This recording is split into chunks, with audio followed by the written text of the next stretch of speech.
अभी मैंने खबर सुनी, अभी नई खबर, एक लड़के का ब्याह लगा, लड़की देखने गया, तो लड़की देखने गया तो लड़की तो देखा, सास को भी देख आया, है ना। और शादी 16 तारीख की निकली, आज की, आज 16 है, आज की शादी थी बेचारे की। लड़की तैयारी कर रही है मेरा ब्याह, लेकिन लड़की अपने पति के संग जाए उसके पहले लड़की के पति के संग लड़की की माँ मतलब दामाद के संग सास भाग गई। ले, अपनी बेटी का ब्याह जिससे तय किया उस पे दिल आ गया। ये चल रहा है, बोलो हाँ। अब वो लड़की रो रही है, अब वो रोए किस बात के लिए? मां भाग गई इस बात के लिए रोए कि मेरे पति पर मेरी मां ने कब्जा कर लिया, इस बात के लिए रोए कि मेरा ब्याह नहीं होने दिया, इसके लिए रोए। वो लड़की बेचारी परेशान है, वो रोए किसके लिए? बोलो किसके लिए रोए? वो उसका क्या कसूर था? और सुनो, लड़की के लिए जो जेवर बनवाए वो लेके भाग गई। देखो सासों को क्या सूझ रहा है।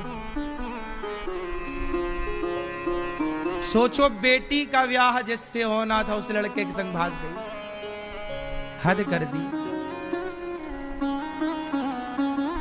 अब बताओ कि इन स्त्रियों से और इन लड़कों से समाज क्या सीखेगी? क्या सीखेगा उनका परिवार? क्या सीखेगा उनका गांव? क्या सीखेगा समाज? इसलिए कोई भी कार्य करने के पहले ये सोचिए कि आप भले अपनी गली मोहल्ले में कोई काम करते हैं, पर वो काम का प्रभाव सारे समाज में, देश में पड़ता है। आज ये घटना जो सास अपने दामाद के संग भाग गई, ये घटना सबको पता चल गई, जबकि वो एक छोटे से गांव की घटना थी। आज के जमाने में थोड़ी कुछ छिपा है, सोशल मीडिया का जमाना है। आदमी 4 किलोमीटर नहीं पहुंच पाता, लाखों किलोमीटर उनकी बातें पहुंच जाती हैं।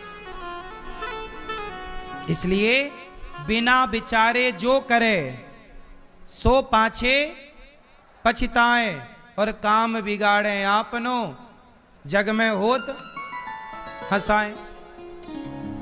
इससे क्या मैसेज मिला? अच्छा ये बताओ, उसकी लड़की की मां अपने दामाद के संग क्यों भाग गई? इस क्यों का उत्तर आप लोग दो। क्यों भाग गई? काय के लिए भागी? बोलो, काय के लिए भागी? क्यों भागी? क्योंकि वो महिला और वो लड़का दोनों धर्म को नहीं जानते थे। यदि धर्म को जानते तो वो लड़की की मां ये सोचती कि ये मेरी लड़की का होने वाला पति है, ये मेरे पुत्र के समान है। वो दामाद के संग नहीं भागी, वो अपने बेटे के संग भाग गई। दामाद क्या है?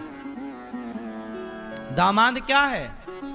वो अपने बेटे के संग क्यों भाग गई?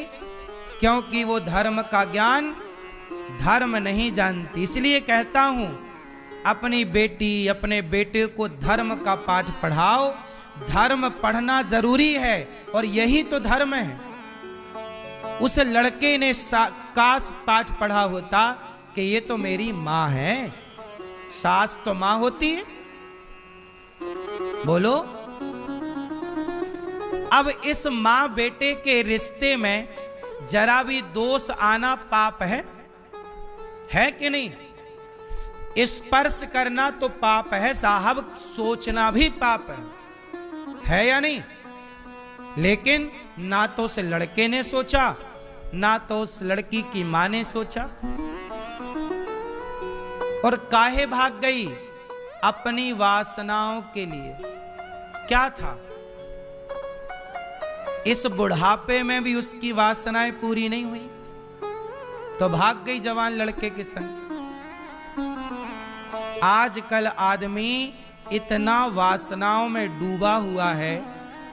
काम से कल ही मैंने कहा था, अंधे कितने तरह के होते हैं। कामांध, जब काम सिर पर चढ़ता है, वासनाएं, तो व्यक्ति अंधा हो जाता है। इसलिए कहता हूं, अंधे मत होइए, अपने आप को सत्संग से जोड़ करके और अपने अंदर की बुराइयों को मारिए। मारना है, आपका कोई दुश्मन है। अब बताओ, अपने भीतर की वासनाओं के लिए अपनी बेटी के पति के संग भाग गई, तो वासनाओं को कंट्रोल किया होता, मार दिया होता अपनी इच्छाओं को, तो इस कलंक से बच जाती कि नहीं। अब वो भाग कर कहां जाएगी? वो भाग कर कहां जाएगी? पकड़ी जाएगी, क्या मुंह दिखा पाएगी? यहां भी बिगड़ गया उसका, अब समाज में क्या वो रह पाएगी? रहेगी तो किस मुंह से रहेगी? लोक भी बिगड़ गया और मरेगी तो यमराज जी बड़ा डंडा रखे होंगे उसके लिए। भगाता हूं तुझे दामाद के साथ। टिनपा पड़ेंगे उसके खोपड़ी पे, कोड़े पड़ेंगे, नाली का कीड़ा बनेगी कई जन्म, कर्म दंड तो भोगने पड़ेंगे। देखो, पाप भी ना वही पाप करो जो पाप थोड़ा ठीक ठाक हो। पाप भी करो चलो, पर वो पाप करो यार जो माफ हो, जिनमें माफ की संभावना हो। वो पाप मत कर लेना जिन पाप में माफी की संभावना।